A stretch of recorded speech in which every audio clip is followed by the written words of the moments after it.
समझ गए वाल्मीकि जी कि कोई साधारण तो है नहीं, ये स्वयं नारायण के ही अवतार हैं। और जब नारद जी ने इनको बहुत उपदेश किया, बहुत समझाया कि अनीति के मार्ग पे मत चलो, लोगों को दुख मत पहुंचाया करो, बहुत समझाने पर नारद जी के तब वाल्मीकि जी की कुछ समझ में आया और उन्होंने ये अनीति का मार्ग छोड़ करके भगवत आराधना में लग गए।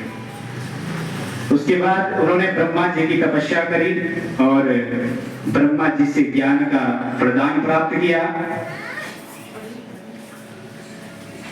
इसके पीछे भी एक कहानी, एक बार वाल्मीकि जी जो कि जिनका नाम रत्नाकर था, इनका नाम रत्नाकर था, तो ये नदी में स्नान करने के लिए जा रहे थे, तो इन्होंने एक पक्षी के जोड़े के देखा जिसको क्रौंच कहते हैं, जो कि प्रेम में तल्लीन थे।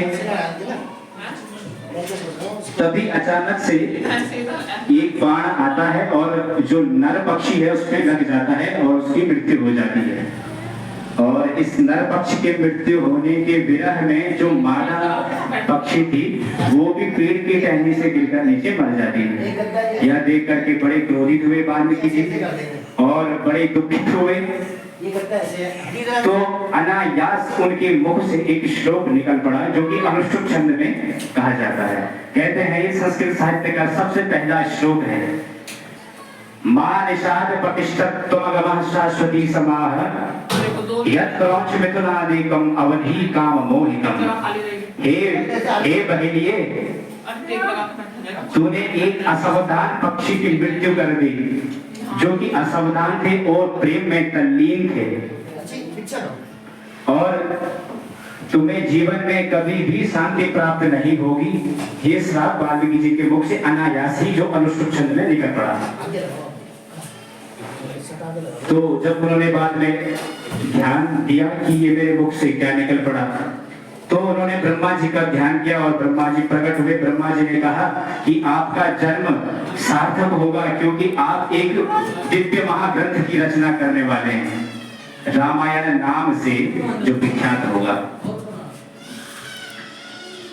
और सर्वप्रथम श्लोक यही है रामायण का, और इसके बाद जितने भी रचना की गई सारे अनुष्टुप छंद में श्लोकों की रचना की। बताते हैं कि वाल्मीकि रामायण में 24,000 श्लोक पाए जाते हैं, और उन्हीं श्लोकों का अर्थ लेते हुए अवधी भाषा में श्री तुलसीदास जी ने रामायण रामचरितमानस की रचना करी है।